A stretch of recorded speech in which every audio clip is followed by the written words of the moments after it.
Distribution provided by Cloud Sigma, the cloud that adapts to you. Today's episode of This Week in Startups is brought to you by ShareFile from Citrix. Secure file transfer built for business. Visit sharefile.com, click the microphone, and enter TWIST for a free 30-day trial. And by Walker Corp Law, a boutique corporate law firm specializing in the representation of entrepreneurs. For more information, visit them at walkercorporatelaw.com. Hey everybody, it's me, Jason Calacanis, and this is This Week in Startups. We're about 350 episodes into this journey of learning about entrepreneurship, and one of my oldest friends, one of my first contacts in the technology business, who gave me my first shot at working in the internet, Jerry Colonna, is with us, of Acme Ventures, which became Flatiron Partners. I just made him laugh. One of my oldest friends, dear friend, soulmate, just awesome guy, and he's a professional coach now. So he's going to talk about how he works with entrepreneurs and the struggle. He may even do an on-air coaching session with me, Jason Calacanis. Stick with us. That's what it's all about, man. They said money is the root of all evil. What?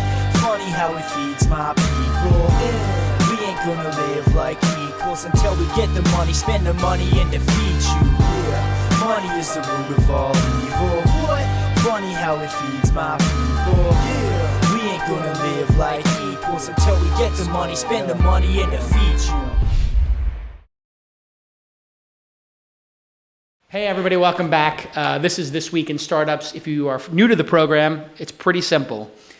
Startups, founders, making something, putting a dent in the universe, trying to move the human species forward, trying to build.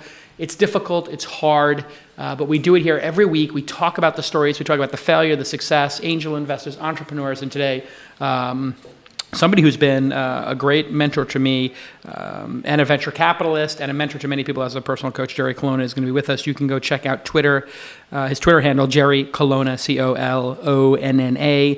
Don't type that in if you're driving down the 405 right now, or check out his blog, Monster in Your Head. And when we get back from these very important messages from our sponsors, we're going to start the conversation about entrepreneurship and the stress, the struggle, and the success of being a great entrepreneur. Stick with us. Hey everybody, it's Jason. This has been an amazing episode, and let's just take a pause for the cause. Let's spread some honey to make the money. Let's do an ad read. You guys all love when I do ad reads. You tell me it's the best part of the show. And I happen to agree. And the reason I can do such a great job in these ad reads is because we really believe in our partners. So don't call them partners. Don't call them sponsors. Call them partners, because they really are our partners in bringing you This Week in Startups. And one of my favorite, Scott Ed Walker, Walker Corp Law. Scott's a great guy. He comes to every event we do. He's come to every event we've done for years, and he supports startups just till the end of days. He's just a great guy. And, you know, he's got people at his firm who have 10 to 20 years of experience. They're not junior associates, but they have this like really great firm where they're focused on entrepreneurs and startups solely. And they do a great job at that. And they encourage something called fixed fees. And what that means is, as an entrepreneur, if you've got to get something done, like a merger or acquisition or a licensing agreement or a terms of service or a privacy policy or an A round or an angel round, or just starting your company, you're not going to get shocked with these ridiculous bills where, you know, inefficiency of the billable hours just crushes your startup. He'll just tell you like, hey, this is what we'll charge you, a flat rate, this many $1,000s, this many hundreds of dollars. And that really makes an entrepreneur sleep well at night, and he doesn't have to crush you on the bills. He makes a decent living supporting entrepreneurs and growing with them. He's got a really loyal group of people following him. An example of their service, Mighty Text, which just got a great write-up in TechCrunch, engaged Walker Corporate Law for their $2,900 all-you-can-eat startup package. Think about that, $2,900 all-you-can-eat startup package. And he used them for their seed financing and then for their stock option plan, and it went very smoothly. Walker Corporate Law is fantastic. Call Scott at 415-979-9998. 415-979-9998. Scott at walkercorporatelaw.com is his email. Scott at walkercorporatelaw.com. Why don't you go ahead and email him right now and set up your appointment, walkercorporatelaw.com, walkercorporatelaw.com. And you can follow him on Twitter, at Scott Ed Walker. And I just want to thank you, Scott, because you've been such a great supporter of mine and startups, and I really appreciate it. And I've just heard great things from all the people you work with. Let's get back to this awesome episode. Thanks again, Scott. Hey everybody, welcome back. This Week in Startups with Jerry Colonna, who I met in 1995 or 96, and you were starting a venture capital firm, which at the time was called Acme Ventures. It didn't have a name, and you had a tiny little office, and you were working with a company called Point 5. Oh, so And Lycos. We actually started working when I was still at. We met when I was still at CMG at Ventures. You were at CMG At Ventures. at Ventures. Right. CMGI. So that CMGI at That was Ventures. Even before Acme. Even before Acme, you were on the north side of 200 Park Avenue South. right, north side of Union Square, right next to Barnes and Nobles. You had the tiniest little office, and you were a venture capitalist working in the internet, which at the time was pretty ghetto, wasn't it? Well, I certainly dressed that way. I had Yeah. ripped jeans and a Yankee T-shirt. 95. 95. And the company, I remember there were a couple of servers, and you had a company there called Point, Point Communications, which was doing. which we did the top 5% of the web, which was, God love him, Chris Kitsey came up with this brilliant strategy of allowing people to put a badge on their website that identified them as the top 5%. By what metric, we had no idea. Right. But what it did was it generated an enormous amount of traffic back to Point Communications, which then expanded the whole network and expanded the network of people who were in the top 5%, which, Right. if you know anything about math, as the universe expands, top 5% expands as well. Right. So It was a pretty brilliant. And then Lycos. Well, Lycos bought Point Point, Communications, yep. and that was a merged office for there. And I was a VC working for CMG at Ventures, and we owned a big piece of Lycos. How old were you at that time? You were 35, 30? No, I was, 31. I was just turning 32 that year. Wow. And I was 25. Right. And we met. How did we meet? Somebody introduced us. I can't remember. I don't remember, but you were dragging around copies of your knockoff of Starlog magazine. Do you remember that? Yes, Cyber Surfer, Cyber Surfer. which was the magazine that came before Silicon Alley Reporter. That's right. I had made a magazine called Cyber Surfer about online services Right. and CD-ROMs. Right. Did 5 episodes with the guy from Starlog. Right. And got in a lawsuit with him at the age of 24. It was a funny story. I didn't know anything about trademarks or anything, but I had known a lawyer at Sony, and he said, "Oh, you have this idea for a magazine called Cyber Surfer." I said, "Yeah." He goes, "Trademark the name. It's a good name." So I trademarked it. Then I went to the guy from Starlog, and he said, "Oh, you want to do this magazine, Cyber Surfer? We'll do it together." I said, "Great." So I thought we had a partnership. Then he found out 5 episodes in, I trademarked the name, and that in the footer of the masthead of the magazine, which I produced, and we just gave him the magazine on zip drives, I put trademark Jason Calacanis, and he fired me, and then he sued me in federal court at the age of 25. It's pretty amazing. I never knew that. I never knew that. But then I started Silicon Alley Reporter, which actually happened because you introduced me to a guy named Fred Wilson. who. So what happened was I was just leaving CMG, and Fred and I were concocting Flatiron Partners, and we were talking about really being closer to what was going on in New York. And I said to him at the time, "There's this crazy kid from Brooklyn. I love him. He's got more energy than than anybody I've ever met. I don't know what to make of him, Right. but you got to meet him." And I met him, Yeah. and I went over Fred. Yeah. And my first job in the internet that I ever got paid for was you guys paid me like $1,000 a month to read business plans and then talk to you about them. That's right. And one of the first ones was called Beverly Hills Internet, Yes. which turned into, Geocities, yes. which was your biggest success as a venture capitalist in return? Yeah. In terms of the returns. $5 billion company. Yeah, I think, well, when we sold it, I mean, everybody's been talking about it now, obviously, because of Tumblr this week. But when we sold it for $3.6 billion. But what people didn't realize was that our stock was locked up. Our Yahoo stock was locked up, which is always a scary thing, right? You never know which way the stock's going to go. That's why Mark Cuban famously put a collar on his. Yeah. And so our stock actually went up during the lockup period. So it depends on when people end up selling. Right, with the but it could have been $6 distribution. billion or something. But the it was number. probably closer to $5 billion when Wow. all was said and done. Amazing. Yeah. And you do Flatiron Partners with Fred for better part of a decade. 6, 7, 8 years? Yeah, I think it was really the spring of 2001, sort of the tail end of the nuclear winter. Yep. Right. That I was, there were a couple of things going on. One was that at the time, J.P. Morgan Chase, which had merged with, J.P. Morgan had merged with Chase, had decided to sort of alter their investment strategy. And we were sort of the preeminent early stage partner that they were working with at that point. So they were sort of shifting strategy. They wanted to change the relationship. I had turned all of 38 and was, in hindsight, entering a massive period of depression and existential crisis in the spring of 01. And I remember going to Fred and saying, you know, like, what an idiot I am, right? Because I said to Fred, I can't be a venture capitalist anymore. Jesus, what a shithead.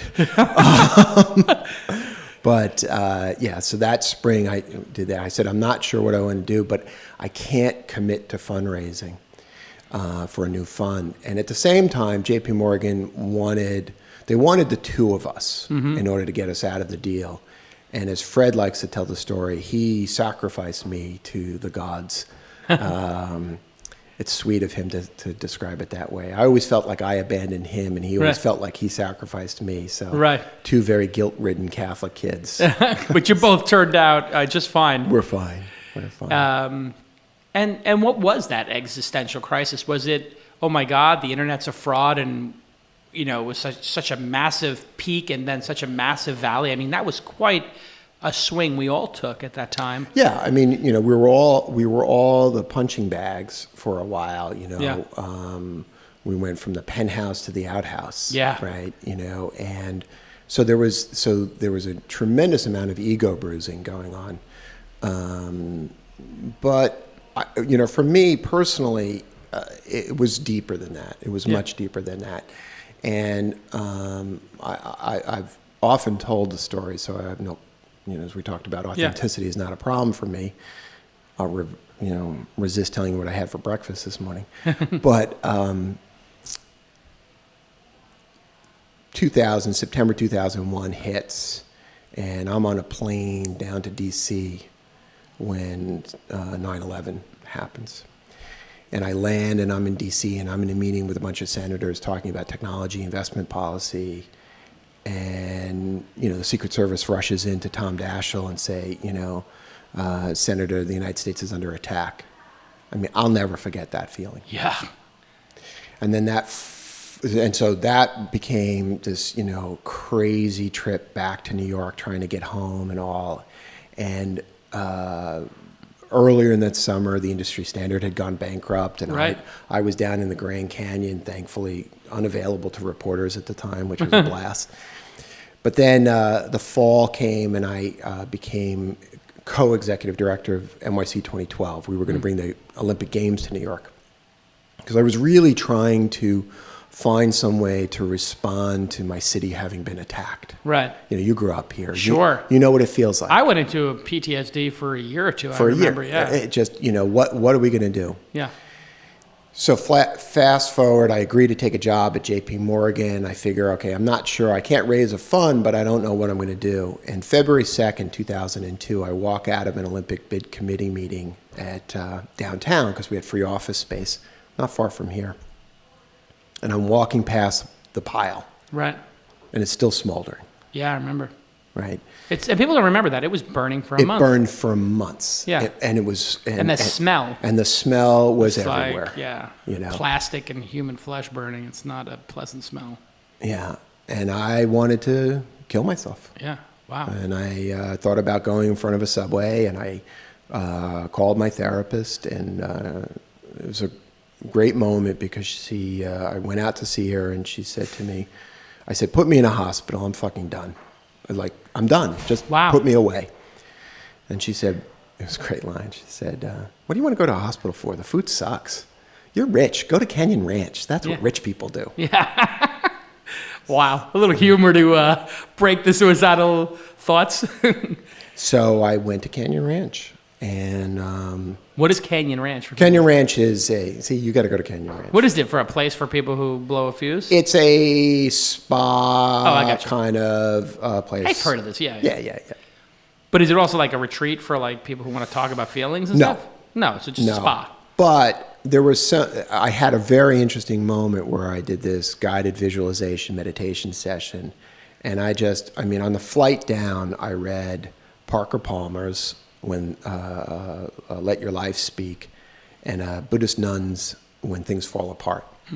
And I basically cried kind of every moment of my life for the next 6 months. And during that period, I was down there and I was, I had this guided visualization session and shit started shifting within me. Wow. And, later on, as I put the pieces together, I think what had happened to me was that I ended up doing what I now see so many entrepreneurs do, which is that I blended my sense of self with my work. And so when the highs were high, they were fucking awesome. Yeah. And when they were low, they were deadly. Wow. And so what I had lost was that inner sense of who I am, independent of, you're a husband, you're a father, Right. You're an entrepreneur, you got this gig going, you got this. Who are you separate from the labels? Right. No, you don't understand. I got to get the work out. Watch it. Careful. Yeah. Careful. So when I joke about the midlife crisis that ensued, what was happening was really this sense of, we both grew up in Brooklyn. Right. Neither one of us thought we were going to make any money. No. Right? I mean, No. just like our family certainly didn't think we were going to make money. No, right? of course. Right. And Making a lot of money would be $100,000 a year. Right. Right? Maybe you could buy a house. Maybe you could buy a house. And nobody had a car. If they did, it wasn't a new car. Why would you need a new car? Exactly. You'd be That's stupid to buy a new ridiculous. car. That's stupid. That's a Right. waste of money, right? You're going to get dented on the street. Why would you do Yeah, that? that's right. Yeah. That's right. So to get to a point at 38, 39 years old going, I have everything that I thought I wanted, Yeah. and I'm empty inside.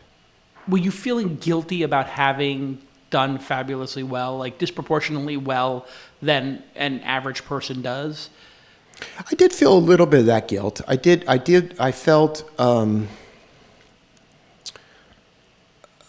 felt undeserving. Right. I felt like, holy shit, someone's going to figure this out and take it all away from me. Right. Because in a way, in our industry, you don't. You see what happened with David Karp and Tumblr, right? Like people were Right. having a hard time understanding why David Karp is worth $300 or $400 million or whatever he's worth right now. And it's a fabulous amount of money. It's impossible to comprehend, and it happens as an outlier in industry. I'll tell you what happened yesterday. I had a full day of coaching sessions yesterday, and every single person walked in talking about Tumblr. And to a person, everybody was depressed. Now, they also felt, it was really interesting, they also felt pride in New York City. Right. They also felt like a good guy had a good exit. Right. But they also felt like, I don't get it. I have a real business, some of them. Yeah. Or I don't get it. And the thing that I said, and I say oftentimes is, David Karp or Mark Zuckerberg, or in our day, David Bonnet at Geocities, or, you go through those, Mark Cuban, as smart as they are, and they're wicked smart, Sure. and as hardworking as they are, and they work their tail off, Right. there's also a bit of luck. And the randomness of luck is really unsettling Yeah. because it implies a kind of uncertainty that scares the crap out of people. You could also be at Cantor Fitzgerald or gone to Windows in the World for breakfast that day. Exactly. And it's And that that random. is life. Yeah. And that's hard for entrepreneurs, isn't it? I think it's especially harder. harder for entrepreneurs. Why? Because I think entrepreneurs, there's a part of the human existence that drives for or has a fundamental belief in cleverness. If I think hard enough, Right. I will figure it out. Right. Right? You've experienced this, Oh, right? yes. And the truth of the matter is, sometimes there's no answer. Sometimes it just is. And that will drive people insane. People who fundamentally believe in the primacy of our intellectual capacity to figure everything out. And sometimes the figuring it out is wrong. And so you take an entrepreneur who's got this crazy delusional dream. I'm going to figure out whatever. And I'm going to take on entrenched big player number 5, and I'm going to kill it. I'm going to crush it with because I'm going to disrupt the dry cleaning industry. God damn it. You know, the dry cleaning industry is $100 billion. You've all heard I've the heard that pitches. pitch. Right. Dry cleaning 2.0. Do you hear the primacy of like cleverness? Oh, yeah. The problem is that no one has figured out that people want to stay in their underwear and order dry cleaning from their underwear. Right. Well, you know what? We've been talking about for 30 years. Yeah. That's not the problem. The problem is a whole bunch of other things having nothing whatsoever to do with what you... And that's very, very hard for an entrepreneur to internalize. Because it calls into question the whole way that they exist. Yeah, and I think aren't entrepreneurs willing or used to being able to will things into existence? I always felt like, and this was the hardest. Did you? Yes, and I have to say the hardest thing for me in my career was after 9/11 when I realized that I didn't have the Midas touch. Because up until that point, I told the story to my wife and just some other folks, like just in private, like up until the internet industry crashed, I would touch something and it would go turn to gold. And so I was like, okay, I'll just touch things. Right. And okay, I should have a conference. Okay, now it's bigger and everybody's coming up to me saying it's the best conference ever. Okay, I'm going to do a magazine. Now it's the best magazine. Okay, I'll do email newsletter. Great, it's the best one ever done. I'll do a talk show. Best one ever done. Oh my God, you're a genius, whatever. Then when the stock market crashed and the NASDAQ went from 5 to 1,200, 5,000, I was like, okay.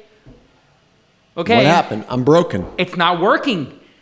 And it was years of it not working. I mean, forget it, 2 months of it not working. I was ready to jump out a window. Right. So it's in that story. I love that story. In that story is the brashness that can emerge when you believe your own bullshit. Yeah. Okay. And we are as creatures, our mind is constantly generating thoughts. And as human beings, we actually train ourselves to believe those thoughts. 90% of our thoughts are bullshit. Right? It's just thoughts. It's not necessarily reality. Okay? But we believe it. And then we start to have a little bit of success, whatever that means. And we have confirmation bias. Right. But here's the other thing. Okay? Even when you felt like you had the Midas touch, be honest. You know that little voice in your head that said, bullshit, right. bullshit. When is it not going to work? When is it not going to work? Right. Of course. Like, I tell you, every time I did at an event, I would get there early. Right. And I would look out at those seats and I kind of get my game face on and get ready to perform. Right. And I'd look at those empty seats and see 500 of them. And I'd have that moment where I go, I don't think anybody's going to show up. Right. It's going to be empty. That was my biggest fear, is that I would have an event and nobody would show up. Right. Now that's the creative expression of the underlying thought that you are an imposter. Right. I once had a client and I said, how long have you been feeling like an imposter? And he looked at me. How did you know? I was like, I have X-ray vision. So that night, classic entrepreneur, he goes home and he searches on Google, imposter syndrome. Jerry, do you know that there's a Wikipedia entry for imposter syndrome? Sure, yeah. It's like, dude, we all archetypal. have it. Yeah. It's very archetypal. All right, when we get back from the break, I want to talk about what are the biggest mistakes entrepreneurs make. What do you have 60 active clients or something to that effect, you said? Yeah. I want to talk about what are the themes you see over and over and over again, and then how you get people through it. How do you get to balance? Because that seems to be everybody's goal. And I don't know if it is the goal or not, but let's get into that right after this very important commercial break. All right, welcome back, everybody. I'm here with Jerry Colonna, old friend of mine, former VC, now a life and business coach with 60 amazing clients. Hey, Lockhart Steele, who's very public about the fact that you're his coach or have been his coach, James Altucher, both of which have been on the program many times for the News Roundtable, James. And James is a little crazy. James is not a client. He's not? No. We just did we did a program together back in the fall. Oh, okay. So I just have somewhere in my notes here that he was involved. Okay. Yeah. So without getting into specific clients, obviously, we just do a sort of a blended view of your client base. All entrepreneurs or majority? I would say about 55%, 60%. What are the other percent? Well, I have a client who's a polar explorer. Well, that's kind of entrepreneurial. Yeah, actually, you're right. It is kind of Shackleton. entrepreneurial. He's actually attempting to complete a journey that Captain Scott died trying to do 100 years ago. Wow. He leaves in October. He and one mate will ski from the edge of Antarctica to the South Pole and back, unsupported, carrying all of their equipment themselves. Wow. It's 4 months on the ice alone. Holy God. Wow. So when he starts complaining to me about how hard things are, I point out to him that he's trying to do something that has never been done before in the history of humanity. And did he expect it to be easy? Yeah. And the person who tried it Died. And he's a famous explorer, right? I mean, like, so it's kind of like saying, like, yeah, Superman, like, went to the sun. That's and right. He burned up, and now you're going to try to That's right. fly through the sun. Right. That's Ben Saunders. Wow. Yeah. So what are the themes? I mean, serial entrepreneurs versus first-time entrepreneurs. I would assume there's some difference. What do you see in the first-time entrepreneurs, the serial entrepreneurs, or the themes I that think come up there over are a and couple over? of themes. Yeah. I think clients come to me, entrepreneurs in particular come to me for a combination of pragmatic advice on how to be a CEO. Because as you know, I think we've talked at times, there really isn't a school that teaches people how. Right? It's like, congratulations, here's $5 million, right? And You're in charge. You're in charge. Go. Right. And, a joke I do at a lot of workshops is, I'll open up a talk and I'll say, okay, who here is brave enough to admit they haven't a fucking clue as to what they're doing? Right. And it cracks everybody up because the truth is everybody's inventing it every day. So pragmatically, how to do this job. And then secondarily, there's a kind of psycho-spiritual aspect of it, which is really around supporting it in the process. Because, again, I remember getting a first-time inquiry phone call from a client who for months tried to get in to see me, and she had 5 of her investors call me. You must see this person. So I remember I was talking to her in the first 5 minutes, and I said, so let me get this right. You feel completely overwhelmed. You feel like you're responsible for everybody's happiness. You don't know where tomorrow's dollar is going to come from. And she just started bursting into tears and crying. Yeah. She said, how did you know? It's like, because you all feel that way. Right. Right. So that's a big theme. It's just this Heavy sense is of the head overwhelm. that wears the crown. Yeah. I quote, the other line from Shakespeare I quote is from Henry V, where Henry is the night before a battle, and he's aware that he is outnumbered 10-1, and he says, "Oh, hard condition, we must bear all." Wow. And it's a soliloquy in which he talks about the fact that everything, he opens it with, "Upon the king, let us our lives, our debts, our souls lay upon the king. Right. Oh, hard condition, we must bear all." My mind started working again. So that notion of that.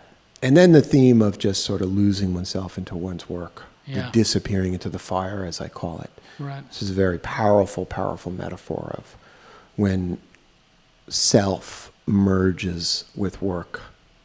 And the danger there, I mean, there is a synchronicity that occurs, which can be fantastic. I mean, at a time, I was the Silicon Alley reporter. That was me. I was the brand. I was wearing the shirt. Yeah. That's a very powerful, palatable thing when, Zuck is Facebook, Larry and Sergey are actually Google. The problem of the potter. And the potter, it comes from an old Chinese story. This is a story I've stolen from a poet and writer, David White. And he tells the story this way.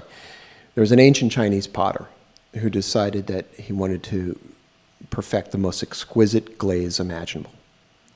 And at the end of his life, deciding that his meaningful life was over, he walks into the kiln. The next day, the potter's assistants open up the kiln and take out the pots. And they're covered with the most exquisite glaze imaginable. And that's the story. Wow. When you merge yourself with Silicon Alley reporter, Right. you created something magical. Okay, the rest of your business career stem from that. Right. So I'm not one of these guys who says, oh, it's a bad thing, because the reality is magic happens. Right. Shit that would never happen before happens. Right. But what is the cost? Right. Are you walking into the kiln mindfully, aware of the cost? How about your partner? You got a beautiful daughter now. Right. Right? I was 38. I had come back from a trip to California. I flew. My daughter was 3. Your daughter's 3.5. 3.5. Okay. Yeah. I'd flown to California and back in a single day. Right? To put her to bed. No, just to get back. Yeah, just get back. Yeah. I walked into the house, opened the bathroom door, and collapsed. And my daughter was at the top of the stairs. I can almost never get through the story without crying. And she thought I died. Oh, wow. Now, I want you to think of London, Right. God almighty. right? I don't know why you make me start crying now. Yeah, Right. it's heavy. Right. My daughter thought she died. I died. Right. And the look on her face. And when I came to, and she called my wife, and she said, mommy, daddy's died, Man. Now, she's 20, Right. okay? And when we lose sight of the cost, Right. we've got a real problem here. We do a violence to ourselves and to the people around us that we may not have chosen. Right. My daughter didn't choose to experience that fear. Right. And that's serious fear. And that's serious fear. Right. Imprinted, yeah. So the problem is that the glaze is exquisite. Yeah. Yeah. At what cost do we do what we do? Yeah. In your estimation now, you work with all these clients, you've been there yourself. Is it worth it, what we do? Have you reconciled that? I don't think any external person can make that choice. Huh. I think my job is to help people raise their consciousness about what they're doing. Right. What patterns are they replicating? Why are they doing it? Let me ask you, Jason. Yeah. Okay? Ask me. Why was it so important to you? Because you and I both remember those days. Yeah. Why was it so important to you to be the guy in Silicon Alley? That's a good question. I, from a young age, dreamed of being in a newspaper or being rich or being powerful. What would it give you? What did you imagine it would give you? I wanted to be liked, be the guy who was I wanted to be like the ringleader, the guy who everybody knew, who everybody shook their hand. Okay, so I hear this. Yeah. And you know what I hear? What? I hear a boy who felt powerless, Yeah. who felt poor, Yep. who felt Accurate. disliked, Probably accurate, yeah. right? Who worried about whether or not people would like him in the future, Correct. right? Yeah. So part of what you were doing was realizing a vision for a product. Right. No question about that. Yeah. But part of what you were doing was chasing demons. Absolutely. Okay? Yeah. And I don't have a problem with people chasing demons. I have a problem with people bullshitting themselves and saying, I'm not chasing demons. I was totally unaware. That was ignorance is bliss moment for me because I just thought I want to make the coolest product ever. I wanted to have the best parties. But I can honestly look back on it and say, I wanted to be powerful. Because you felt powerless. Absolutely, as a young child, I did. right. Yeah, I grew up in Brooklyn. Yeah. Now, the problem is if we take away the hunger that's implicit in that, Yeah. then we're not going to create great things. Yeah, it's a drive that is not. It's almost like a drive that is so powerful. How do you manifest it if you don't have that? Right? I mean, this is why VCs, when they look at investments, they're looking for somebody who's got something to prove or a chip on their shoulder. They're or looking for angry. neuroses. They're looking for neuroses. They're filtering for neuroses. I mean, I don't want to diagnose anybody who, is running companies, but clearly it is a common theme. Right. Now, I think that there's something powerful that goes beyond that. And I think that's Tapping into that motivation. Yeah, and understanding it, standing up. I call it facing your demons, right? If you can face your demon, I mean, the name of my blog is The Monster in Your Head. Right. Right, the monster in your head. Okay, what are you chasing? For me, it was my inherent unlovability. Most lovable guy I know. You were always so nice to me. You helped me so much. No, but it's true. Like the only guy I ever met who was like, the moment you met me was like, how can I help you? Right. You, Esther Dyson, John Brockman. There's a small cohort of people who I met in my life who were just, you have to meet my partner. We'll give you $1,000 to come to lunch with us. I mean, who does that? Right. What person gives a 24-year-old $1,000 to come work with them at a venture capital firm, and the kid knows nothing except how web browsers work? It was a mensch move, kid. Because you had a hunger. Yeah, but you had that mensch in you. You're the most lovable guy, but you're saying you didn't feel. Well, yes, and see, I think every positive statement can imply the opposite, the negative statement. Sure. So I feel powerful is really about warding off feelings of powerlessness. Right. So I am lovable because there's an implicit feeling, there can be an implicit feeling of unlovability. And in my vision, I used to talk about this in therapy all the time, they're going to come for me with pitchforks and torches. Right? And that's rooted in my childhood. Now, that doesn't mean like every entrepreneur has to lay on a couch and go into psychoanalysis. I'm not suggesting that. But what I am suggesting is that having a profound awareness of your own character structure, your own motivations, actually makes you a better leader. I agree with that. I think you have to own your narrative. Powerful. And in a way, they did come to you with pitchforks. When you were, they looked at the venture capitalists. Only Philip Kaplan. Right. Or whatever. I mean, the people came with pitchforks and said, listen, you guys bankrolled all these companies that then bankrupted America. Right. And in fact, you didn't do that. You backed, the greatest innovation of our lifetime, the internet, and manifested it. I mean, you must have reconciled that, right? Well, but that must have been a step. That's why you probably collapsed, was they were coming at you with those pitchforks. It was painful because my sense of self was so dependent upon external affirmation and so loved and fed by the lovability of Jerry Colonna. Right. That inherent core sense of self was not resilient enough to deal with the inevitable turning of the worm. Right. It will always turn. Right.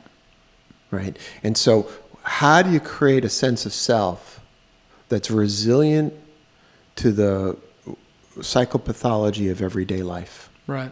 That's Freud's term. How do you create a sense of self that can withstand, David White, the harsh world and its harsh need to change you? You are not good enough unless you get this deodorant, unless you wear these clothes, unless you drive this car. You are not good enough. Right. Our economy is built on this. So if you can create a sense of resiliency. The treadmill. Well, then, now, take it one step further.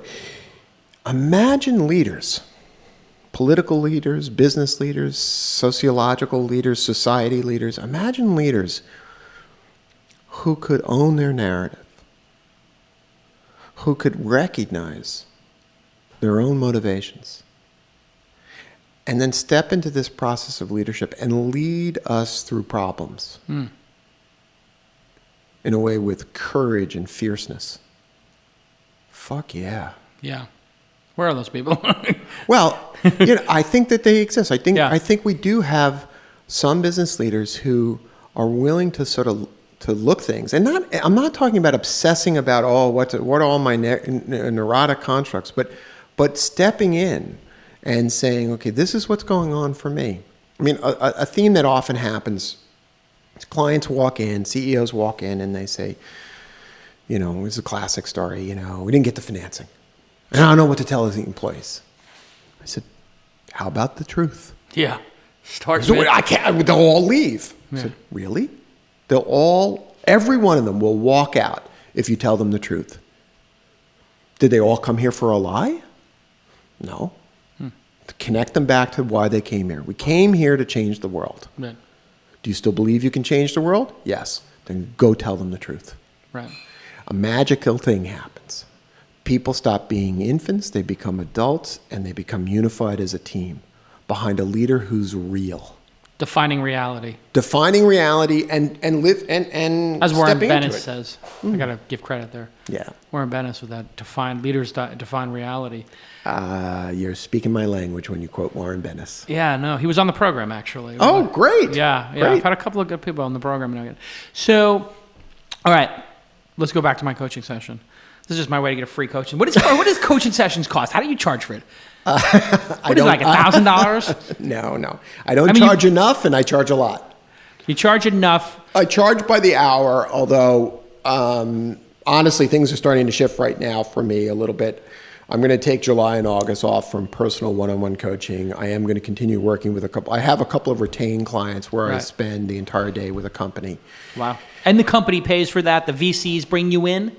They say this person needs help, or you come in at the behest of the CEO? I'm very suspicious when a VC calls me and says, can you coach my CEO? Because it often feels like, can you fix my...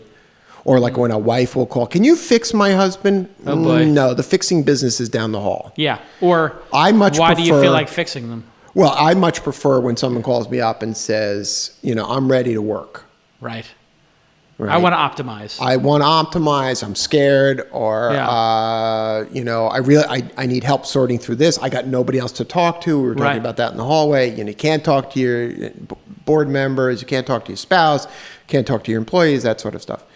And people are wrong about that, though. I mean, the people say, oh, my God, because it seems to me, now that I've invested in 30 companies, you did this long before I did, but it seems to me that almost every business, 9 out of 10, are somewhere between a complete, utter disaster or changing the world, right? Like if you've done your job investing in them, they're either about to come off the rails, right, or they're about to, just absolutely get escape velocity and make it to orbit, right? It's like, that's the constant theme, like Tumblr, Foursquare, like is Foursquare going to make it or not? If we were here a month ago, people were saying people were writing blog posts, Tumblr's not going to make it.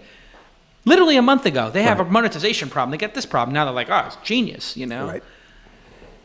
That is the nature of it. And so admitting that it could come off the rails at any point in time, that's kind of freeing. But people don't do it. No, and in fact, I think one of the biggest mistakes that entrepreneurs make is that they don't tell their investors the truth. And to be clear, many investors and many board members are complicit in the lies. Right. And what do I mean by that? I mean that they themselves, and entrepreneurs are shocked when I say this, many VCs are anxious as all get out. They cover the anxiety with aggression. Table slappers. You should. I can't believe, I have a portfolio company that does it. Yeah. Right? And what they're really covering is, holy shit, I might lose my money. And my LPs may never give me money and again. And my LPs, and I'm not going to be as successful as Fred Wilson. And good luck with that by the anyway. way, I got ghosts from my past. All right, go to therapy. Right. Okay? Let's leave that out of the boardroom. Right. The result is that the CEO walks in and says, how are we doing? We're crushing it. Everything's great. Perfect. And I had this morning. I have a client came in. He's an investor. And we're talking about some of the companies in his portfolio. And I said, so how's this? And he goes, well, I'm not so sure about the business model. And, the metrics, they're not really focused enough on the metrics. I said, bullshit. And he went, what? I said, you're worried about the management team. And there was a pause. He goes, yeah, you're right. I said, okay, now we can talk about it. What's wrong with the management team? Right. Well, maybe maybe they're not the right people. Okay, why do you think that? Well, okay. And then we got to a real issue. Right. The metrics, it's easy to blame metrics, hard to blame people. Exactly. Right. Because blaming people means I, as an investor, made the wrong choice. Yeah, that can't be possible. I bet the wrong jockey and horse. Exactly. No, it's got to be the race. It's got to be the dirt. And it's painful. Who wants to make those shifts? So not telling the truth, people not telling the truth, facing reality as it is. Right. Right? What Warren Bennett said, face reality. Yeah. It's easier, too. I got to be honest. You keeping up the front is hard. I see these people trying to keep up the front. I'm always like, why are you trying to keep up the front? It's exhausting. That's exhausting. If you just tell the truth at all times, like I'm always like with my people, like, how are we doing? I'm like, we have 21 months of runway. Right. based on the last 3 months, Right. if you average it out. Right. And if you ever want to know how many months of runway you have, go see Elliot. Right. And he'll tell you. He'll divide Right. the amount of cash in the bank by the Right. burn rate on average for the last 3 months. Right. Now, that doesn't mean that our revenue can't collapse and our burn gets cut in half, or it doesn't mean our revenue can't double and our burn gets that much, runway gets that much longer. There's that unpredictability of life again. Oh my God. When I had $500,000 in revenue in the Google Panda update, you go from 500,000 in revenue one day to 100,000 the next day. Right.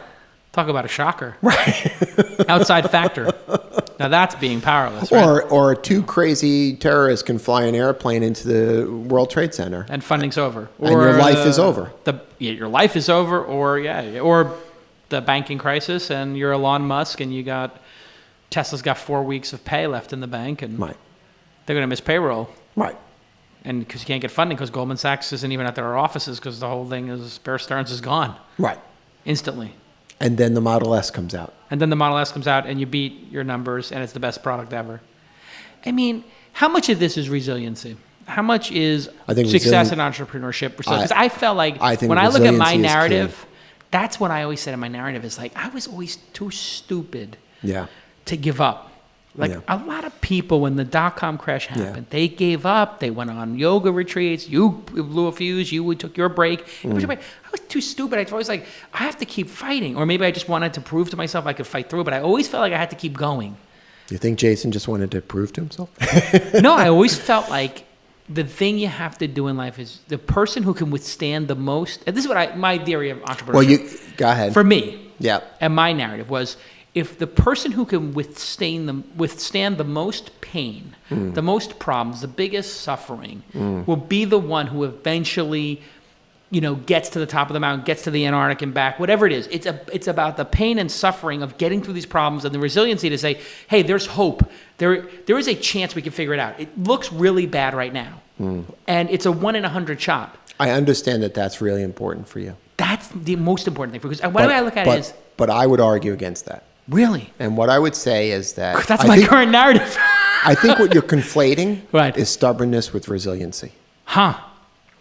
And that's very different. Okay, how is it different? Okay. Tell me. So resiliency is the ability to withstand the vagaries of everyday life, of the ability to I often say to my clients, I'm not about helping you find happiness. Right. I'm actually about helping you find equanimity, which is very different. The baseline. The baseline. Well, the baseline sounds down here. I would say this place, so that you're not riding this.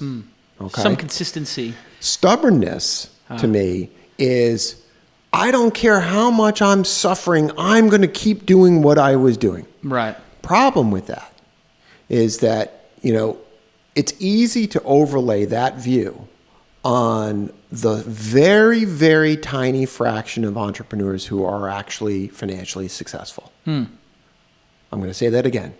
It's very easy to overlay that on the tiny, tiny fraction of entrepreneurs who are financially successful. Most entrepreneurs fail. Sure. 7, Okay. 8 out of 10. Right. So with most entrepreneurs failing, if all those failing entrepreneurs continue to be stubborn, then other things come in. Self-delusion comes in to feed the stubbornness. Denial of reality, arrogance, brashness, right? Courage is also about being able to recognize limitations. This is stupid what I'm doing. This is a waste. 80% There's a chance. better idea out there. Right. Right? How do you open, if you're so stubborn, Right. You're how not do gonna you be open yourself the up to a pivot. better idea? Yeah. I see that a lot. Right. Yeah. So don't conflate stubbornness with resiliency. Resiliency is Good the point. capacity to stay with it. Right. Stubbornness is the capacity to not change your mind even when all the evidence is to the contrary. And some people say some of the great innovations come from that. I mean, Do they say that? I think so. I think some people are stubborn enough. Like people say maybe Steve Jobs was stubborn about the, iPad, If he was stubborn, Right. if he was truly, truly stubborn about all of his ideas, there are a whole host of products that Apple launched under his regime that we'd still have in the market. Right. He didn't give up the cube. Okay, Thomas Edison, right? How many different versions of the light bulb before he hit on one? Right. If he was truly stubborn, he would have stuck with one. Right. Until he got it right. So some flexibility, right? You think? Yeah, absolutely. God, Right? you need to Taking be. in data, understanding what's going on. What's the market saying to you? Right. Interesting. Hey, everybody, what an amazing episode this is with Jerry Colonna, one of my oldest friends, coach to the CEO stars. And God, who knows, I may even start crying during this episode. But let me pause for a minute. Tears and all. God, it's so hard being an entrepreneur. And tell you about ShareFile by Citrix, which is not hard at all. I'm going to be filled with joy, actually. It's a good rebound for me since I'm about to cry on the show. ShareFile is designed for business. You can share files of almost any size securely, and you can access files from any computer or mobile device. And we use it here at this weekend and launch to share files. We request files, and they get uploaded to a specific folder. It's really great, and I can then see all the activity of the users. Oh, this user with this email address did this, etc. When did we download? And I can export all that to a spreadsheet, and I can basically have an audit trail, which is really important if you're doing something like raising a fund or you've got contracts that you're sending out to partners. You can see all that activity, and you can share huge video files or anything of huge size. And it's really great to request a file from somebody. Like, they don't need to have an account or anything. Just request a file. Boom, they get a link. Boom, they drop the file in, and boom, you're done. It works really well. So go ahead and go to sharefile.com. Click on the radio microphone button and use the promo code TWIST, T-W-I-S-T. Go to sharefile.com, click on the radio microphone button, and use the promo code TWIST. No credit card required. That's how sure they are. You're going to love it. And it's a 30-day free trial. And if you want to, you can join the ShareFile Twist Club and get a video. This is going to retire at the end of June, so you want to do it now. It's your last chance to get it. Gain access to the top 10 questions ever asked on This Week in Startups. We did a whole search for those, 360 episodes, and we found those top 10 questions. Very easy. Step 1, sign up for ShareFile using the promo code TWIST. Step 2, send us a request a file link to sharefile@launch.co. Sharefile@launch.co. Request a link to sharefile@launch.co. Available only by requesting through ShareFile. It's the only way to get this file. What a great partner they've been for the program. What a great tool for us to get things done here at the office. I really appreciate it. Thank you to my friends at Citrix for making at ShareFile. And you should go ahead and, if you're a real fan of the show and you really appreciate this Jerry Colonna interview, just say thank you at ShareFile. By at Citrix on your Twitter account. They love to hear from my very loyal listeners and partners on the show. So thanks again, ShareFile. Let's get back to this episode. Let's see if I cry. Fascinating. So what's the biggest win you've had as a coach? Like, who did you take me through the person you're most proud of that you got through to? Who was in the roughest shape. You know, obviously, do not say who it is. Obviously, confidentiality here, but just in broad strokes, like, You mean beyond you? beyond me, exactly. I feel. Is it disturbing that I feel pretty comfortable with where I'm at 42? No. I feel like kind of comfortable with it, You and should be comfortable. You've done well. If I'll tell you why I'm comfortable with it. Maybe you tell me if I'm crazy or not. Because I actually completely accept the fact that this is random. Because when I was a journalist, I watched stupid people get rich and the smart people not. Yeah. And I tried to reconcile that for a little while, Right. and then I realized, wait a second, it's randomness. AOL buys Bebo, and then somebody who's brilliant who has something that's, whatever, and not that Bebo was necessarily a bad idea, but Right. something more brilliant doesn't get bought. Or Right. some VC falls for this person's line of bullshit and funds them instead of the true genius. Or whatever, some outside factor, Google Panda updates, crushes your business. Somebody sells the week before you or the week before, and that the only thing you can do is get better at your craft and just keep swinging the bat. That sounds brilliant. That's what I've come to in my That's career. it. I just want to get a couple more swings at bat. In Buddhism, we talk about meditation practice, and I love the word practice because it implies non-finishing. Right. Right? So I look at you and I see the practice of entrepreneurship. Yeah. That you're enjoying I love it. I love being building an teams, entrepreneur. Even products. if you can enjoy that, that's the resiliency I like. That's like, okay, so that failed. Right. But this might not. Right. That's very different. Yeah. I have a short memory for the failures too. I'm also like, well, hey, Mahalo didn't work out exactly. The Google Panda update happened. It was an innovative idea, but Google kind of did the same thing. But hey, I got this idea for Inside. I should just do that. But most people can't give up on those ideas. I know when I was younger, I had a hard time giving up on Silicon Alley Reporter. Well, it's very, very hard to give up on something that feels like an extension of your own personhood. That's probably what it is. I probably was able to get that separation after Silicon Alley Reporter. You know, do you think that you're any different now that you're a father? Completely. Well, absolutely. Yeah. I mean, I think that definitely puts things in perspective. In what way? Well, as an example, I know that what I'm building is important, but it's certainly not as important as what is going on at home and going to Legoland this weekend. So, like, the mock-ups of the latest version of Inside.com are really important, and I need to get to them after Legoland. Because I know that Legoland, in the grand scheme of things, like, she's going to remember Legoland, and I'm not going to remember the mocks. Right. And the mocks will get done. Like, there's a certain type of pace I think you get to when you have a kid where you're like, okay, this doesn't have to manifest itself today. It'll manifest itself when it manifests itself. And we're going to work on like a pace that we feel good about. We're going to refine our skills. We're going to set goals, but we're not going to lose our lives over it. Like, because what's the point then, right? And maybe it's because I'm rich. And I didn't feel that way when I was poor. When I was poor, I felt like I needed to get rich. So do you feel like you answered all the demons from your childhood? I did. I tell you the moment it happened for me. I hate to make it about money, but I guess when you grow up poor, it is about money. Well, is it about money or is it about security? Security and resources, definitely. That's what I thought. Like, yeah, watching my dad lose his business and watching like him go into debt and watching them fight over money, like that never goes away as an adult. Stay with that for a moment. I don't want to stay with that for too long. I'm going to start crying. Right. Yeah. Okay. Too bad. I'm going to make you stay with it. Yeah. Okay. Yes. My dad lost his job when I was 10. God, it's nothing like a man losing his job. Like your dad loses his job, that's the worst thing in the world for a son, I think. You know, it's interesting. Do you remember that day? December 21st, 1973. Wow. 4 days before Christmas. He came home. I remember it too. He came, well, tell me. No, you tell me first. He came home and said, there's going to be no Christmas. Oh, shit. And it's the first time I ever saw my father cry. Yeah. That's just like crushing for a son. How old are you, 10? I was 10. He was probably mid-40s. And he lost his job. 30 years at the same company. He started when he was in high school. Wow. Okay, and the company went out of business. It was a paternalistic company. They took care of everything. And then they got steamrolled by technology. They got disappeared. It was a printing company. Wow. And tell me about when your dad. Oh, I remember my dad driving. I was at home. It was August of 1988. I was going to go to Fordham in the fall. I had no money to pay for Fordham, but they were going to give me a couple grand, and I was going to work 5 jobs to pay my way through.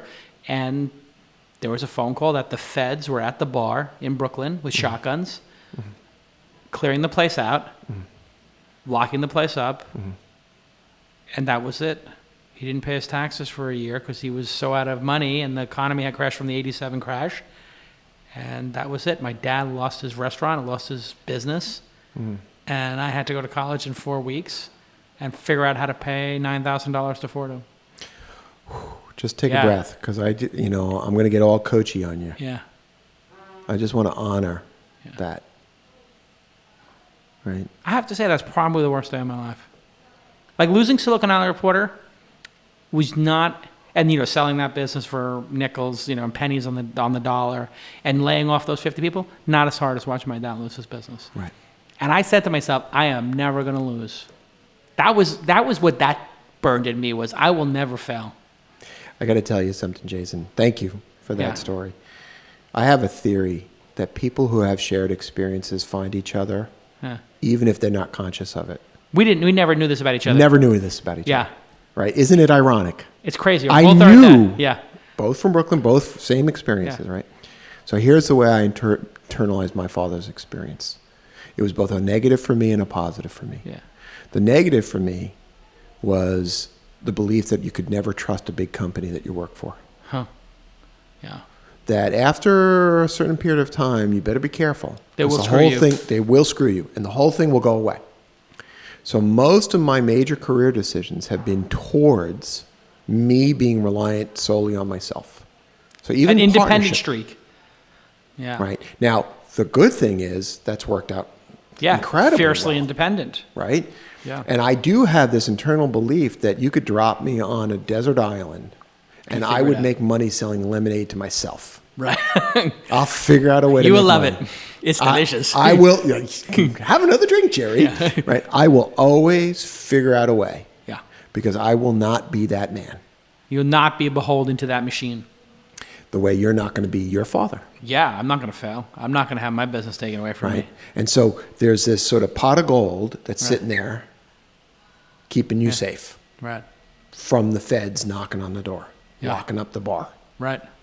Right. I think that was the freeing part of my. I think it was the freeing part of my life. I remember when I got, and I hate to make it about money because it's not. It's about security. But I was with my wife after we sold, Weblogs Inc. And I'm sitting there and it's just a big sale and cash, and I'm sitting there refreshing. They said the wires have gone through, so I'm sitting there refreshing a Bank of America statement in my $1,800 a month 2-bedroom apartment, and then all of a sudden, Boom. boom, 6 to 8 figures Yeah. are in your bank account. And I Right. said, holy shit. Yeah. And I start crying. Yeah. And my wife goes, why are you crying? I And know. I said, you have no idea what crying. My mom and my dad with their credit card bills to this day, they're never going to have to worry about the feds coming and taking their brownstone because I can buy them another brownstone. That was it. That was the only thing I thought about was my mom when I sold the company. And I never bought anything. You know what I bought for myself after that? A $2,000 one-touch espresso machine, and I have so much Irish guilt that I felt so bad about buying it. I bought it, and I would look at it, and sometimes I go, you fucking asshole, you bought a $2,000 coffee machine, the one-touch espresso machine from Jura. I got fine with it after that, but that was the moment for me. And that was, I think, freeing as an entrepreneur, because then I was like, wait a second, I am going to put that money in a safe place, and I am never, ever going to want ever again. Ever. And that freed me as an entrepreneur. That's when I think I switched from 1.0 Jason to 2.0. I was like, I don't have to ever, I can play this for the pure reasons. And then I looked deep at myself and said, what are you good at? And I said, are you good at making brands and making people, brands that people like? They enjoy them, they experience them, they like them, whether it's a conference or a magazine or a blog or whatever. I was like, that's what I'm going to do. I'm going to make brands. I like coming up with a name. And that's it. If you just enjoy that process, and there was some sort of, I guess I have ego about making it big. I like things that get big. I don't know why that is. That's my current obsession, is making things bigger. I was just sitting here thinking, I really enjoyed that story. Yeah. Thank you. I wish that we actually had people in the, an audience here Right. that we could talk to, because Yeah. I would ask them one thing. Right. Do you feel better about Jason having heard that story, or less about Jason? Do you feel more inspired by him as a leader, or less inspired? Right. Because I will guarantee you, Yeah. people will feel more inspired. This Why guy, is that? Why is that? because you're real. Yeah. Yeah. Authentic. Because yeah. you're real. Because if now from this place, Right. you say, I have this great idea. Right. It's going to be X. Right. Okay. So now we're dealing with somebody who's leading from his heart. Right. Fuck. better. I'll walk through walls for that. Right. Because that's human connection. Right. Once we get past that Maslow first hierarchy of needs, right? Right. In the hierarchy of needs, that first need, food, shelter, clothing. Am I okay? Right. No And then saber-tooth we start tigers. to feel it, right? The feds are not going to come. Right. We can feel it. Then what do we want? We want connection. We want other human beings. Affiliation. Right. Trust, inspiration, creativity, right? This Jason 2.0, Yeah. and I would argue the post story is Jason 3.0. Right. Because you haven't told that story to the audience, have you? Which one? This one you just told about your father. Not really. No. Right. I may have told it once or something in vague ways, but I was saving it for my book. Because I do think, I was thinking about what would be the opening scene in my book. I've been asked to write a book, many times. And I said, you know what, I just want to, I feel like I need to have one more big thing in my life happen I don't want to write 5 books. I want to write one. So I feel like that's something you do at 50, not 42. Or it's certainly not 30 when you're the Silicon Valley reporter. So I just said no to $250,000 book advances to write something. I said, I'll wait. But that, I think, is the opening scene of my book. It's a powerful scene. Yeah. I don't think it's anything like seeing your dad lose. That's gotta be And how did your dad recover? How did you recover with your dad? I don't think he ever did. He died at 67. He died. Wow, that's amazing. He never recovered. He went, he was in a union, so he had union printing job after union printing job. But there were a couple of years where he had a steady job, a couple of years where he would just take whatever work the union gave him. They'd put somebody on furlough, and then he'd take a position for a while. A couple of years where, people from the union would show up with food. Wow. They would show up with food. Yeah. Wow, that's poor. A loyal union. Wow. We were pretty poor. We were really struggling. It broke him. That's the same thing with my dad. Yeah. I don't think he ever recovered from it. I know he didn't. He was an alcoholic, and he drank beforehand. Yeah. Yeah. And a lot after. Yeah. Same exact story. Right. It's amazing. He stopped drinking at 18. When I was 18, and I confronted him. I mean, we had a family therapy session, and all of us confronted him. Yeah. And said, no more. And he stopped. I give him a lot of credit for that. That's not easy to do. No 12-step program. Really? Just, I'm going to stop for my family. That's it. Because we said, we're not going to engage with you anymore. Yeah. Well, he lost his career. You can't lose your family after that. That's the only thing he had left. Right. Your dad really valued the family after he lost his job. That became his life? You think? My dad was so complicated. He on the day he got married to my mom, he found out he'd been adopted.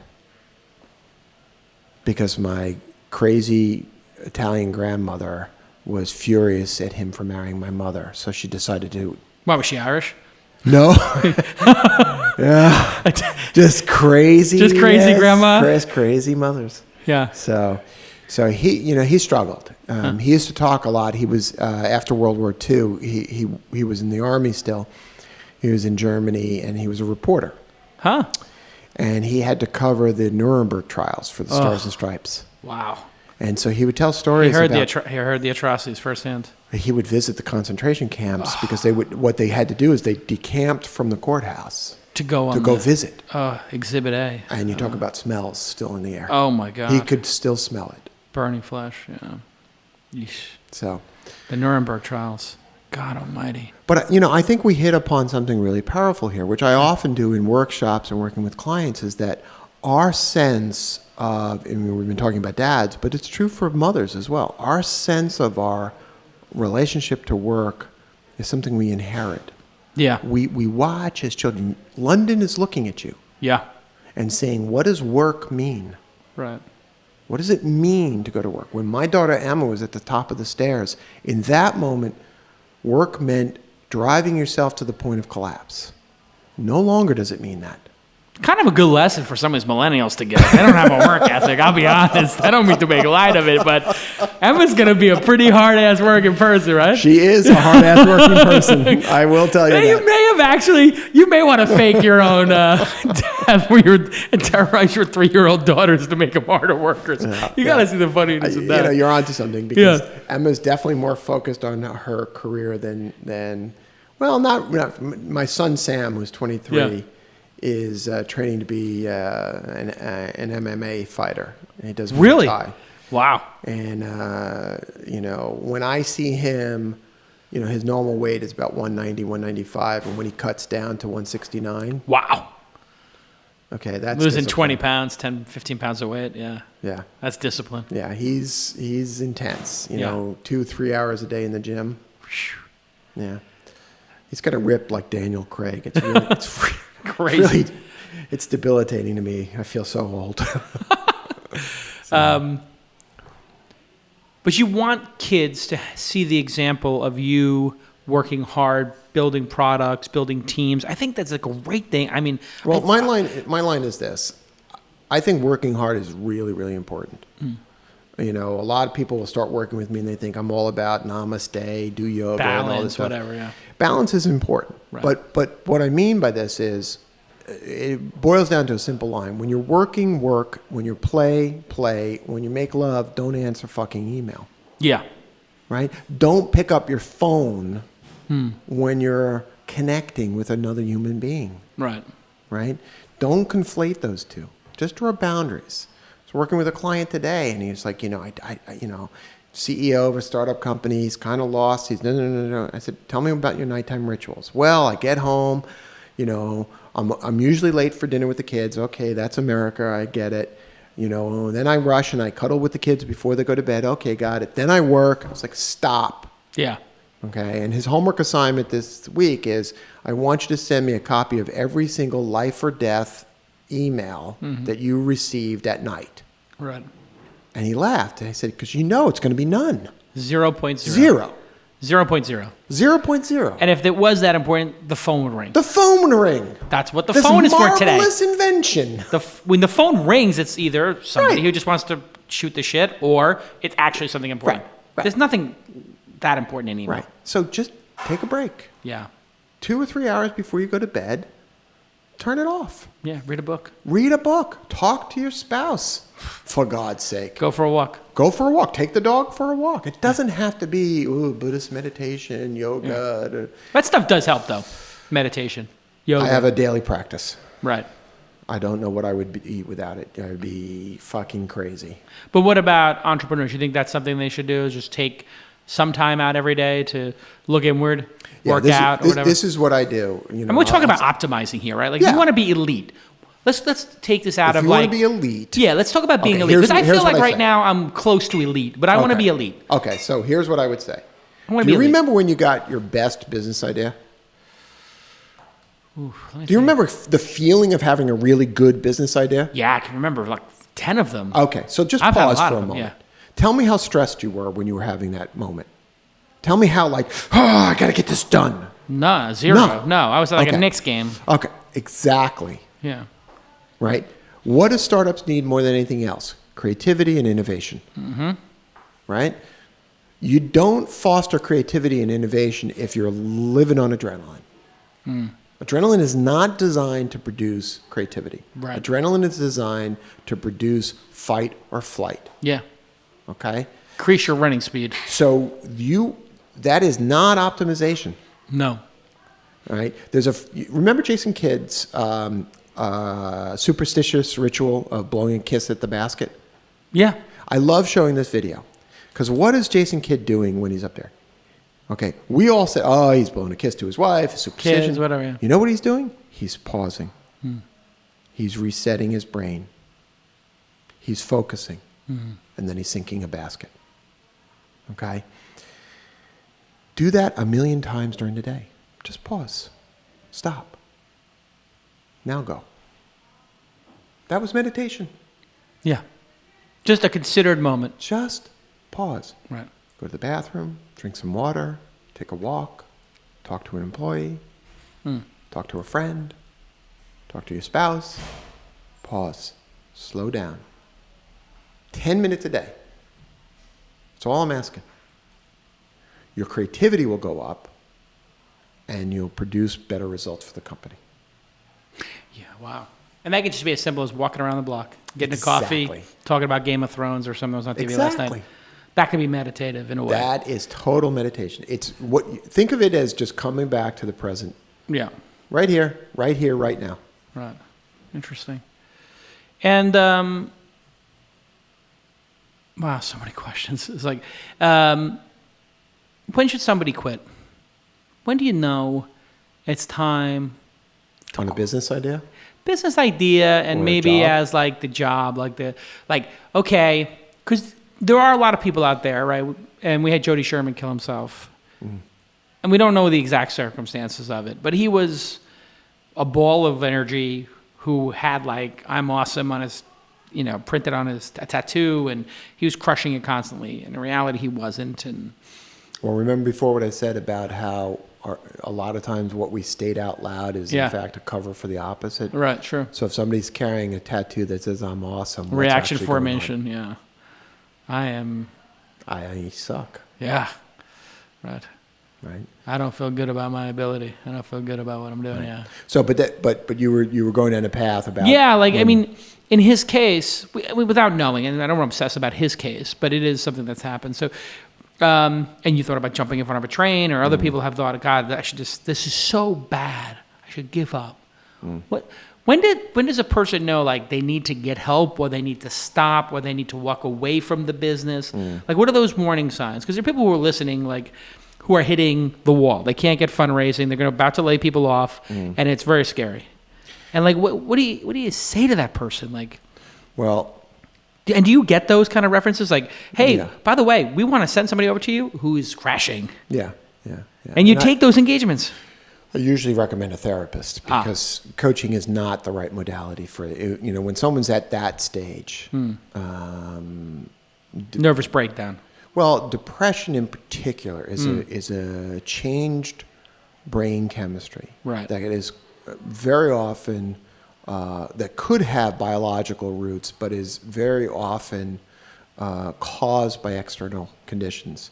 So an extended period of adrenaline production known as stress produces a hormone called cortisol. Right. And an early indicator of clinical depression is increased levels of cortisol in the body. It starts to indicate that the body is starting to break down.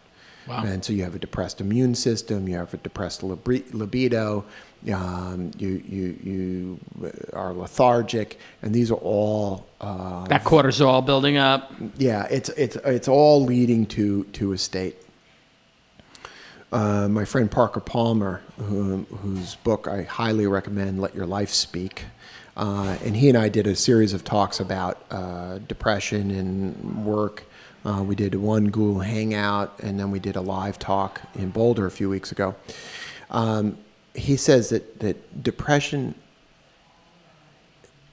is what happens to us when we don't know what else to do with the preceding feelings.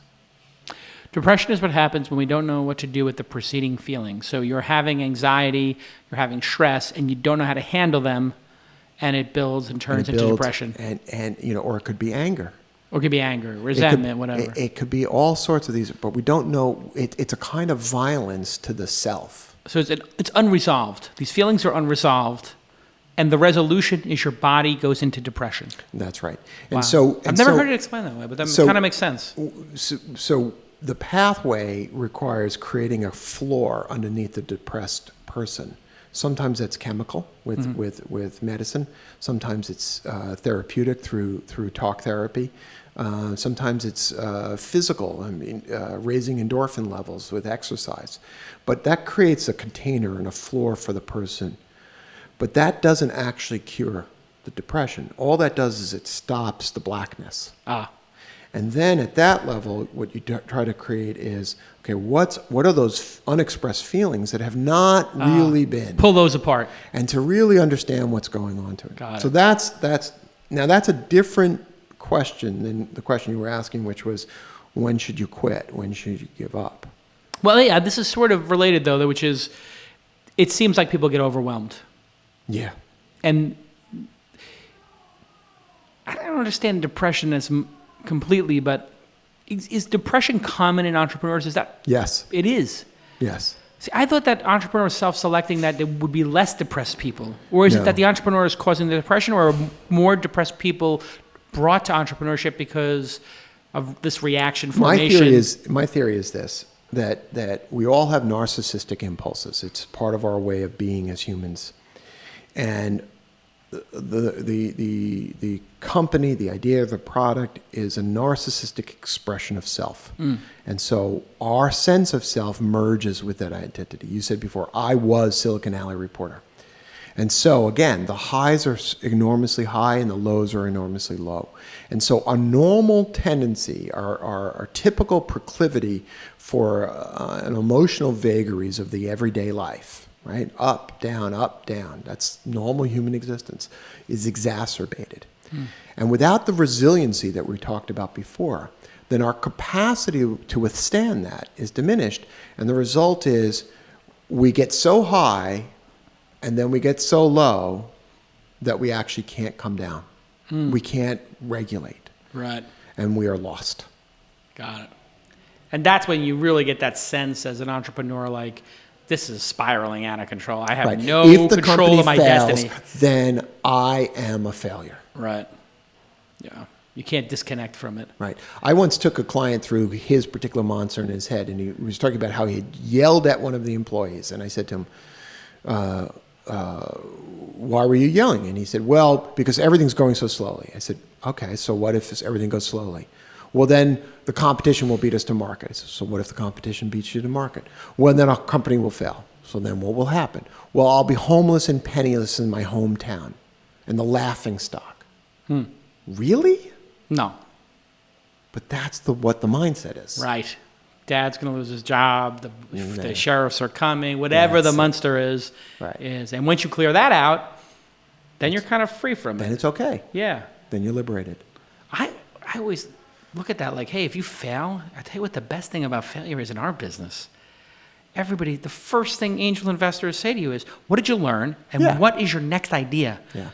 Like, God, there's so many things I've invested in that have either been like, singles or doubles or pushes, whatever, Goala, Reportive, look, Wanderfly. They're all like with decent outcomes or whatever. But I always look at those entrepreneurs who didn't have home runs, the singles and doubles, and I think that's the one I want to have coffee with because they're going to hit the home run the second time at bat. Right. So here's another piece of homework for you. Hold that thought. Right. Because I agree with you intellectually. We all do say that in our business.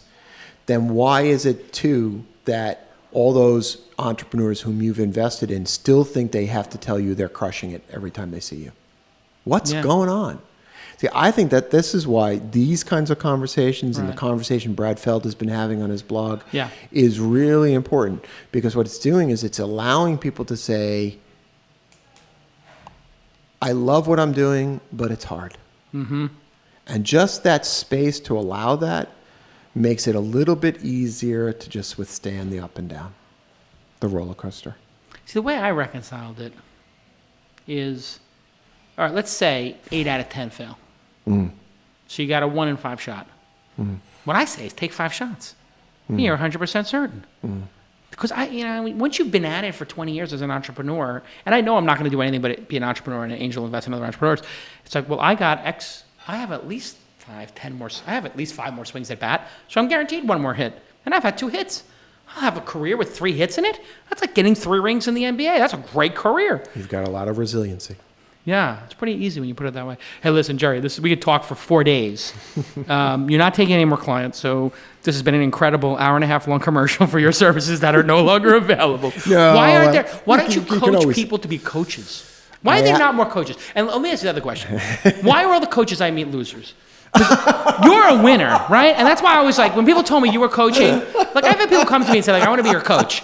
And I'm like, well, what have you done? And I'm trying to figure out what they've done. And am I being too persnickety when I think like a lot of the coaches I meet, you meet a lot of coaches. Yeah. Do you find the coaches have a little bit of a loser vibe in general, or am I just projecting or something? Because I feel like you're a winner. There are a few coaches that I work with that I think the world of, and I often refer clients to them. And I will only refer clients or potential clients to a coach that I really believe in. Okay, but now let's get to this like fruity, like a lot of these are loopy, like Arizona people. Yeah, what I used to refer to them is that when you go to their website, the autoplay music comes on and a flower sprouts up and all this, have the life you want. Bull fucking shit. Right. Okay?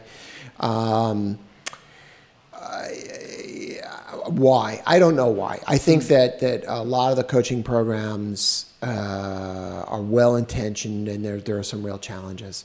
I do think it takes a certain amount of life experience and positioning to understand who you are. And I also think that many coaches have been unwilling to do their own work, just like many therapists are unwilling to do their own work. I have coached a number of coaches and mentored, and I continue to supervise a few people. I'm not a big fan of creating a training program. Right. Lots and lots of little mini Jerrys running around. Not a good idea. Nah, it makes me feel too trapped. Right. You know. And you got to be your own person, right? I mean, like you can be Jerry the coach based upon dad losing his job at 45 and being an alcoholic from Brooklyn. Like you have your story. Right. Like you can't give that story to somebody else to make them a coach. If you didn't have a nervous breakdown or you didn't invest in 50 Yeah. entrepreneurs and watch them go through this, you couldn't be the coach you are. That's right. That's exactly right. So you're talking about authenticity. So that's one powerful reason. The other thing I'll say is that I am trying to address the whole issue of scalability. I am doing more speaking engagements, doing more workshops. That's good stuff. I'm working with a group of coaches. Came on this show, Yeah, finally. came on this show. Right, finally. It was because you came to New York. Exactly. I'm actually trying to do something interesting. I'm talking to 2 other coaches and maybe 3 others about doing what I refer to as a CEO boot camp. Love it. 4 days away at a retreat center, Right. pragmatic and psychological training. How do we build resiliency? So simple stuff like, what do you do every day? How do you measure your own success? Those simple, tools around that. And talking to a couple of different VC friends of mine, I have a few friends in the industry about maybe creating something. So it's still I early like stages. that idea. You like that idea? I love that idea. And I actually had a similar Will you promote idea. it? Yeah, I'll do it with you. I love it. I'm good at events. I love this idea. And I'll tell you why. Because I heard of a thing. Let me riff on this idea a little bit. Because people need these tools. And the people who need them and people but once you opt into something like that, you're free, right? I've already said, I want to be better, right? So it has to be branded, not as I'm a failure or I have problems, that I'm optimizing, right? Yeah. So it's very important that it be looked at as optimization. Yep. This way you bring a winner kind of ideology to it, right? What I'm thinking is actually a very small group, 15 people. Love it. First-time CEOs. Love it. Right? And we go to a place out kind of in the woods. So we Yeah. do things like we hike together. Yeah. We do some physical training activity. Yeah. We might do some running together or something. Yeah. Because you got to get in your Kayaking, body. whatever, yeah. Exactly. But we also do some workshops. Like I do this talk called The Crucible of Leadership, and I defy people not to cry when I do that talk. By the way, that's my superpower. I love it. I make people cry. I got a little choked up here. I know. I got a little choked up. If we, the whole idea is that you spend 4 days, and then most importantly, you got a group of 14 other people that you can pick up the phone and go forward. Help. Yeah, love it. So great. So Sundance has a program where they bring filmmakers together. Beautiful. And what they do is they say, what is the most problematic thing in your screenplay? In your movie, what's the most fucked? Right? And they told me this idea, and they invited me to go, because I was thinking about being a producer at one point when I was like, maybe I should get into internet business. You and Jeff Skull. Exactly. Except he's got billions, so he can make 100 million by starting with $1 billion. Right. I don't have $1 billion. I don't want to lose the millions I have. But the thing that I thought was pretty interesting about this was they bring you there to solve for the most challenging. Solve for the part of your film that's troubling you the most. So I was thinking, gosh, if there was a retreat where a dozen CEOs get together and they could trust each other enough, and I didn't think about how you get trust, but I think having the coaches and the psychologists there, I was like, hey, we're going to be the fabric of the trust. Right, the facilitators right. Hold and the fabric. container. Yeah.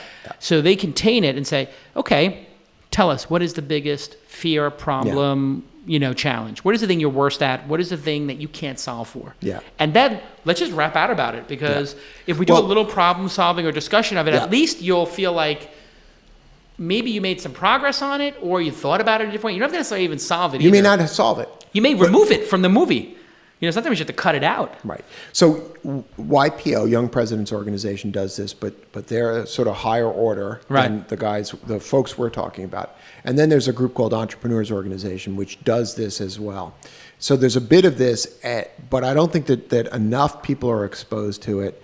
I meet with a lot of VCs, both as clients, but also I'll go in and I'll do talks at their CEO summit and things like that. And they say, well, how do we do this?